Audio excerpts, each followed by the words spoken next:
ఆంధ్ర రాష్ట్రం ఉప ముఖ్యమంత్రి పవన్ కళ్యాణ్ గారి గురించి 3 విషయాలు చెప్పడానికి నేను ఈ వీడియో చేస్తున్నాను. ఏ చెట్టు మీద ఉంటే ఆ చెట్టు రంగులోకి మారే ఓసర వెళ్ళి కూడా సిగ్గుపడి ఆత్మహత్య చేసుకుని చచ్చిపోయేలాగా పవన్ కళ్యాణ్ గారు సభకు ఒక రంగును మారుస్తున్నారు, రోజుకు ఒక రంగును మారుస్తున్నారు. ఆయన జనసేన జయకేతనం పేరుతో ఏర్పాటు చేసినటువంటి తన బహిరంగ సభలో సభేమో జన సైనికులది, జెండాలేమో బీజేపీ వాళ్ళది. 3 కీలకమైనటువంటి విషయాలకి నేను సమాధానం చెప్పాలనుకుంటున్నాను. పవన్ కళ్యాణ్ అడిగిన 3 విషయాలకి నేను సమాధానం చెప్తాను. మొదటిది, ఏ దేశం ఎగినా ఎందు కాలిన్నా పొగడరా నీ తల్లి భూమి భారతిని అని చాలా పెద్దగా మాట్లాడాడు. సౌండ్ సిస్టాలు బద్దలైపోయాయి ఆయన అరిసిన అరుపుకి. అంటూ సనాతని గురజాడ అప్పారావు గారు చెప్పారు అని అన్నాడు. గురజాడ అప్పారావు గారిని కూడా సనాతన ధర్మ రక్షకుడిగా మార్చేశాడు ఒక్క దెబ్బకి. అయితే విషయం ఏంటంటే, ఏ దేశం ఎగినా ఎందు కాలినా పొగడరా నీ తల్లి భూమి భారతిని అని చెప్పింది గురజాడ అప్పారావు గారు కాదండి, రాయప్రోలు సుబ్బారావు గారు, పవన్ కళ్యాణ్ గారు. మీకు అప్పారావు గారు గుర్తొచ్చారు కదా అని అప్పారావు గారి పేరు చెప్తే ఎట్లా? ఆ పాట పాడింది రాయప్రోలు సుబ్బారావు గారు. 1,00,000 పుస్తకాలు చదివాను అని చెప్పారు కదా, అంత ప్రసిద్ధి చెందినటువంటి పాట ఎవరు రాశారో తమరు చదవలేదా? బహుశా పుస్తకాలు 1,00,000 పుస్తకాలు చదివితే టైం అయిపోద్దని చెప్పి 1,00,000 పుస్తకాల మీద ఉండే టైటిల్ని చదివి వదిలిపెట్టాడు అనుకుంటా పవన్ కళ్యాణ్ గారు. గురజాడ అప్పారావు కాదు సార్, మీకు నచ్చినట్లుగా పేర్లు చెప్పకండి, ఆయన రాయప్రోలు సుబ్బారావు గారు. ఒకటి క్లియర్. రెండవది, సభను ఏర్పాటు చేసుకున్నావు, 1,000 మంది నీ సైనికులు వచ్చారు, నీ పార్టీ కార్యకర్తలు వచ్చారు, చక్కగా వారితో మాట్లాడుతున్నావు. స్టేజ్ దగ్గర నువ్వు నిలబడ్డటువంటి ఆ ప్లేస్లో ఒక పేపర్ రాసుకున్నావు. ఆ పేపర్ మీద రాసుకొచ్చిన ప్రసంగాన్ని చదువుతూ చదువుతూ చదువుతూ నాకు భయం లేదు, నాకు భయం లేదు, నాకు భయం లేదు, నీకు భయం లేదన్న విషయం కూడా పేపర్లో రాసుకొచ్చి మరీ చదవాలా? ఓపెన్గా చెప్పలేవా? నాకు భయం లేదు అని చెప్పడానికి పేపర్లో స్క్రిప్ట్ రాసుకురావాలా? నాకు భయం లేదు ఒకటోసారి పేపర్లో చూసి, నాకు భయం లేదు రెండోసారి పేపర్లో చూసి, నాకు భయం లేదు మూడోసారి పేపర్లో చూసి చదవాలా దాన్ని? మా దరిద్రం కాకపోతే నీ అదృష్టం, మా దరిద్రం.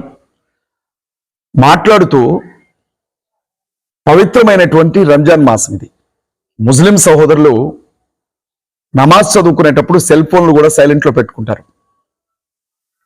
మహమ్మద్ ప్రవక్త గురించి ఎవడైనా నోరు తెరిచి తప్పుగా మాట్లాడాడు అంటే వాడికి వాడు మరణశాసనం రాసుకున్నట్లే. ప్రాణం పెడతారు మహమ్మద్ ప్రవక్త అంటే ముస్లిం సహోదరులు, మన ఇస్లాం బంధువులు. ఎప్పుడో కొన్ని సంవత్సరాల క్రితం ఎంఐఎం పార్టీ అధ్యక్షులు అసదుద్దీన్ ఓవైసీ 15 నిమిషాలు వదిలిపెడితే హిందువుల సంగతి ఏంటో చూస్తామన్నాడట. ఆయన ఆ మాట చెప్పిన తర్వాత బీజేపీ పార్టీలో వార్డు మెంబర్ దగ్గర నుంచి దేశ ప్రధానమంత్రి వరకు ఆయనకి కౌంటర్ ఇస్తూ ప్రతి మీటింగ్లో ఆ విషయాన్ని వాడుకున్నారు. హిందువులను రెచ్చగొట్టడానికి ప్రతి చోట ఆ విషయాన్ని చెప్పి గుర్తు చేసి మర్చిపోకండి అని చెప్పి మాట్లాడారు. ఇప్పటికీ మీరు కూడా చాలా సందర్భాల్లో మాట్లాడారు. మళ్ళీ నిన్న ప్రత్యేకంగా ఆ సభలో అసదుద్దీన్ ఓవైసీ పేరు చెప్పి, మీరు మహమ్మద్ ప్రవక్త గురించి మాట్లాడినా, యేసుక్రీస్తు ప్రభువు గురించి మాట్లాడినా, మేరీమాత గురించి మాట్లాడినా రాష్ట్రాలను దేశాలను మండించేస్తారు, రావణ కాష్టం చేస్తారు అని అంటూనే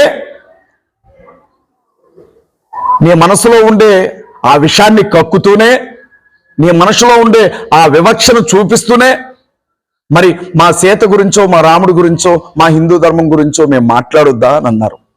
నిరభ్యంతరంగా మాట్లాడండి, కానీ మధ్యలోనికి క్రైస్తవుల్ని ముస్లింస్ని ఎందుకు తీసుకొస్తున్నారు మీరు? రాధా మనోహర్ దాస్ అనే వాడి పేరు మీరు వినే ఉంటారు, పవన్ కళ్యాణ్ గారు. వాడిని క్రైస్తవులందరూ అరగుండుగాడు అంటారు. శివశక్తి కరుణాకర్ సుగ్గున, హిందూ జనశక్తి లలిత్ కుమార్, ఇలా చెప్పుకుంటూ పోతే చాంతాడంత లిస్ట్. పొద్దున్న లేచిన దగ్గర నుంచి రాత్రి పడుకునే వరకు యేసుక్రీస్తు ప్రభువును తిట్టడమే పనిగా పెట్టుకున్నారు, మరియ తల్లిని తిట్టడమే పనిగా పెట్టుకున్నారు, బైబిల్ గ్రంథాన్ని దూషించడమే పనిగా పెట్టుకున్నారు. ఇస్లాం మతాన్ని ద్వేషించడమే పనిగా పెట్టుకున్నారు. 2 తెలుగు రాష్ట్రాల్లో ఇది పెద్ద ఎత్తున జరుగుతూ ఉంది. మీ లెక్క ప్రకారంగా క్రైస్తవులు నిజంగా అంత విధ్వంసం చేసేవాళ్లే అయితే, ముస్లింలు అంత విధ్వంసం చేసేవాళ్లే అయితే రాధా మనోహర్ దాస్ని ఎప్పుడో చంపాలి, కరుణాకర్ సుగ్గునాని, లలిత్ కుమార్ని ఎప్పుడో మట్టిలో పడుకోబెట్టాలి, ఎక్స్ ప్రవీణ్ లాంటి వాడిని ఎప్పుడో చెట్టుకు వేలాడదీయాలి. ఇక చెదురు ముదురు యూట్యూబ్ ఛానల్స్ పెట్టుకుని మాట్లాడే వాళ్ళ సంఖ్య అయితే అసలు లెక్కే లేదు. అందరూ దున్నపోతుల్లాగా ఈ రోజు కూడా ఓర పందులు తిన్నట్లు తిని, ఎద్దులు బలిసినట్లుగా బలిసి, కుక్కలు వీధి కుక్కలు తిరిగినట్లుగా ఇళ్లలో ఎక్కడ పడితే అక్కడ తిరుగుతున్నారు. వారిని ఏ క్రైస్తవుడు కొట్టలేదు, ఏ ముస్లిం సహోదరుడు కొట్టలేదే. మరి క్రైస్తవుల పేరెత్తితే నరికేస్తారని మాట్లాడతారు ఎందుకు మీరు? యేసుక్రీస్తు ప్రభువు గురించి మాట్లాడితే వదిలిపెట్టరు అంటారు ఎందుకు మీరు? దేశంలో ఎన్ని చర్చిలు పడగొట్టారో, ఎంతమంది పాస్టర్స్ ని పొడిచి చంపారో. వికారాబాద్ దగ్గర ఒక పాస్టర్ని పొడిచి చంపారండి పవన్ కళ్యాణ్ గారు. ఛత్తీస్గఢ్ లో తిమోతి అనే పాస్టర్ గారిని తుపాకీతో కాల్చి కత్తితో పొడిచి చంపారు. ఇట్లా చెప్పుకుంటూ పోతే ఉత్తరప్రదేశ్ కావచ్చు, రాజస్థాన్ కావచ్చు, ఛత్తీస్గఢ్ కావచ్చు, జార్ఖండ్ కావచ్చు, ఉత్తరాది రాష్ట్రాల్లో లెక్కలేనంత మంది పాస్టర్స్ ని చంపేస్తున్నారు, నిర్దాక్షిణ్యంగా చంపుతున్నారు. కానీ ఎక్కడ ఒక్క క్రైస్తవుని చేతుల్లో చచ్చిపోయిన పూజారి కనపడట్లేదు, ఒక్క క్రైస్తవుడి చేతుల్లో చనిపోయిన పీఠాధిపతి కనపడట్లేదు, ఒక్క క్రైస్తవుడి చేతుల్లో తగలపడ్డ బస్టాండ్ కనపడట్లేదు, రైల్వే స్టేషన్ కనపడట్లేదు, ఒక బస్సు కనపడట్లేదు, ఆర్టీసీ బస్సు, ఒక ఆటో కనపడట్లేదు. మరి మేమంతా విధ్వంసం ఎప్పుడు చేశాం? భారతదేశంలో మీ బీజేపీ ప్రభుత్వం వచ్చిన తర్వాత అత్యంత దారుణమైన పరిస్థితుల్లోనికి నెట్టబడ్డ వర్గాలు ఏమైనా ఉన్నాయంటే క్రైస్తవులు, ముస్లింలు, దళితులే. కానీ మేము భరిస్తున్నాం, సహిస్తున్నాం, ఏడుస్తూ ఇళ్లలో కూర్చొని ప్రార్థన చేసుకుంటున్నామే తప్ప ఎవరి చేతులు నరకలా, ఎవరి నోట్లో మూత్రాలు పోయిలా, ఎవరిని చెట్లకు వేలాడదీలా, ఎవరి ఇళ్ళు తగలబెట్లా, ఎవరి గుళ్ళకు నిప్పు పెట్లా, ఎవరి విగ్రహాలు పగలగొట్లా. మరి మీరు ఎలా మాట్లాడతారు పవన్ కళ్యాణ్ గారు? మీ కాన్సెప్ట్ చెప్పిన అసదుద్దీన్ ఓవైసీ అన్న మాటలను గుర్తు చేసి, క్రిస్టియానిటీని గుర్తు చేసి, మీ మతాల జోలికి వస్తే మీరు మా వాళ్ళని చంపేస్తారు, మా వాళ్ళు మంచోళ్ళు కాబట్టి మిమ్మల్ని వదిలిపెడుతున్నారు అని రెచ్చగొడుతున్నారు. మీ పార్టీ కార్యకర్తల్ని, హిందువులను రెచ్చగొడుతున్నారు. మీరు మతపరమైనటువంటి విద్వేషాన్ని రెచ్చగొడుతున్నారు. మీరు భయంకరమైన కుట్ర ఉంది నీ లోపల, భయంకరమైన విషం ఉంది నీ లోపల. రాజకీయాల్లో నటించడం కుదరదు పవన్ కళ్యాణ్ గారు. సినిమాల్లో నటిస్తే పవర్ స్టార్ అంటారు, లేకపోతే పవర్లెస్ స్టార్ అంటారు, కానీ రాజకీయాల్లో అట్లా నటిస్తే కుదరదు. జనసేనాని కాదు భజన సేన అని అంటున్నారు ఇప్పుడు. నిన్ను అర్థం చేసుకో. నువ్వు విజిలేయగానే, నువ్వు పెద్దగా అరవగానే, నువ్వు చప్పట్లో కొట్టగానే, నువ్వు తొడగొట్టుకోగానే, నువ్వు ఎగిరి దన్నగానే ఇక్కడ ఎగిరి గంతులేసే వాళ్ళు ఎవరుండ్రు.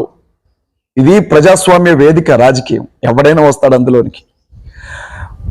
పవన్ కళ్యాణ్ బీజేపీ పార్టీని అధికారంలోకి తీసుకురావడం కోసం వాళ్ళ కాళ్ళు మొక్కుతూ వాళ్ళ చుట్టూ తిరిగే ఒక ప్యాకేజ్ మనిషి. ఇది రెండో విషయం. దయచేసి ఆంధ్ర తెలంగాణలో ఉండే ప్రజలు జ్ఞాపకం చేసుకోండి. ఇక మూడో విషయం, భాష.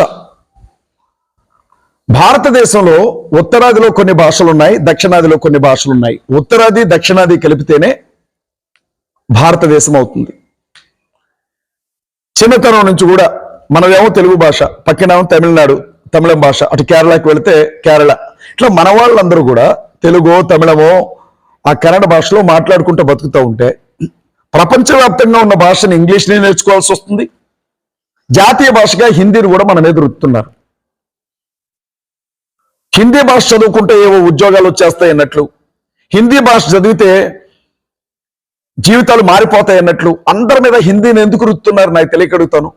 Pawan Kalyan Prajarajyam party youth president గా ఉన్నప్పుడు ఉత్తరాది మీద పోరాటం చేస్తాను మా దక్షిణాది తరఫున అని మాట్లాడావే, అసలు కొంచెం కూడా నీకు జ్ఞాపక శక్తి ఉండదా? లేకపోతే ఈ మాటలన్నీ కూడా జనాల మధ్యన మాట్లాడుతున్నాను, మీడియా మధ్యన మాట్లాడుతున్నాను, మీడియా ముందు మాట్లాడుతున్నాను, వాళ్ళ అప్పుడు మాట్లాడినవన్నీ కూడా టెలికాస్ట్ చేస్తారు, తీసుకొచ్చి చూపెడతారు. నిన్నేమన్నాను, మొన్నేమన్నాను, ఇవాళ ఏమంటున్నాను, నేనేమి ఓసరవెల్ని కాదు రోజుకో రంగు మార్చినట్టు మాట మార్చడానికి.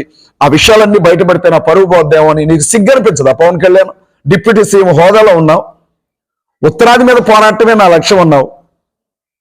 ఇప్పుడు ఉత్తరాది భాషలను తీసుకొని వచ్చి దక్షిణాది మీద రుద్దుతుంటే మీకు వచ్చే నష్టం ఏంటి అని మాట్లాడుతున్నావు.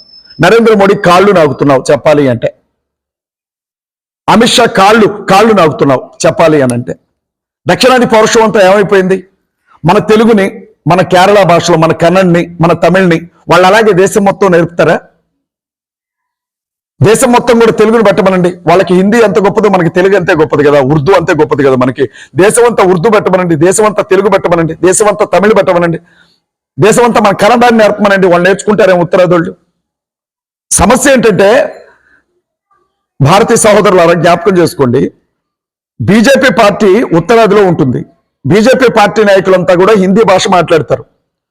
దక్షిణాదిలో వాళ్ళు పాతుకుపోవడానికి కారణం ఏంటంటే, పాతుకుపోలేకపోవడానికి కారణం ఏంటంటే దక్షిణాది వాళ్ళు ఎవరు హిందీని ప్రిఫర్ చేయరు, పట్టించుకోరు. వాడికి ఏమో తెలుగు రాదు, తమిళ్ రాదు, కన్నడ రాదు, మన భాషలు రావు వాడికి వచ్చింది హిందీ ఒకటే. అక్కడ జయశ్రీరామని మతపరమైనటువంటి ఆ పిచ్చిని ఈ దక్షిణాదిలో ఉండే ప్రజలకు కూడా ఎక్కించాలి అని అంటే వీళ్ళకి కూడా హిందీ భాష రావాలి. ఏదో ఒక లాంగ్వేజ్ లేకుండా వాళ్ళు చెప్పలేరు కదా, వాళ్ళ భాష లేకుండా వాళ్ళు ఏమనుకుంటున్నారు చెప్పలేరు కదా. ఇప్పుడు ఉత్తరాదిని దక్షిణాదిని కలపడానికి హిందీ భాష కానీ దక్షిణాదిలో కూడా బలవంతంగా పెడితే అందరూ హిందీ నేర్చుకోవాలన్న కత్తిని పేకల మీద పెడితే హిందీ నేర్చుకుంటే వాడి మత పిచ్చిని తేలిగ్గా దక్షిణాదిలో ఉండే ప్రజలకు కూడా నేర్పేసేయచ్చు. ఇది వీడి కుట్ర, ఇది బీజేపీ పార్టీ కుట్ర. భారతీయ జనతా పార్టీ కుట్ర ఏంటంటే ఉత్తరాదిలో అందరూ హిందీ మాట్లాడతారు, మనం మత పిచ్చోళ్ళం, దక్షిణాది వాళ్ళు ఏమో అభివృద్ధి అంటుంటారు, వాళ్ళకి మన హిందీ రాదు. మనం ఏమనుకుంటున్నాం, మన భావజాలం వాళ్ళకి ఎక్కాలంటే మన హిందీ భాషని జాతీయ భాషగా చేసి వాళ్ళకు కూడా హిందీ భాషను నేర్పించి మనం అనుకున్నది చెప్తే ఇక బతుకున్నంత కాలం భారతదేశాన్ని మన హిందీ భాషకు సంబంధించిన వాళ్ళే పరిపాలించవచ్చు, పెత్తనం చేయొచ్చు.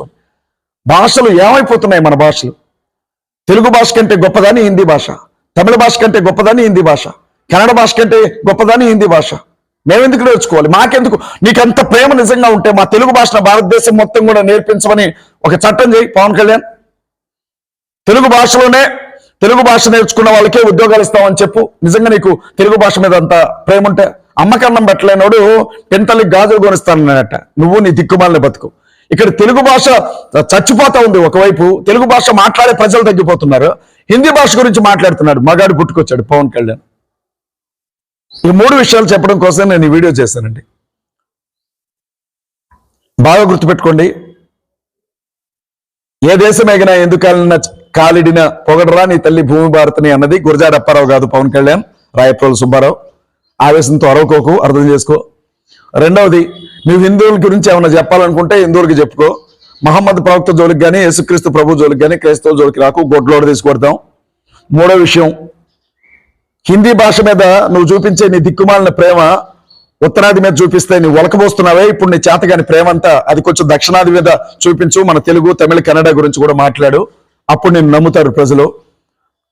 జాతీయ స్థాయిలో రాజకీయం చేయాలనుకుంటే జై శ్రీరామ్ అంటే సరిపోదు. ఇక్కడ ప్రజల ఆకలి, కష్టాలు, కన్నీరు కూడా తెలిసి ఉండాలి.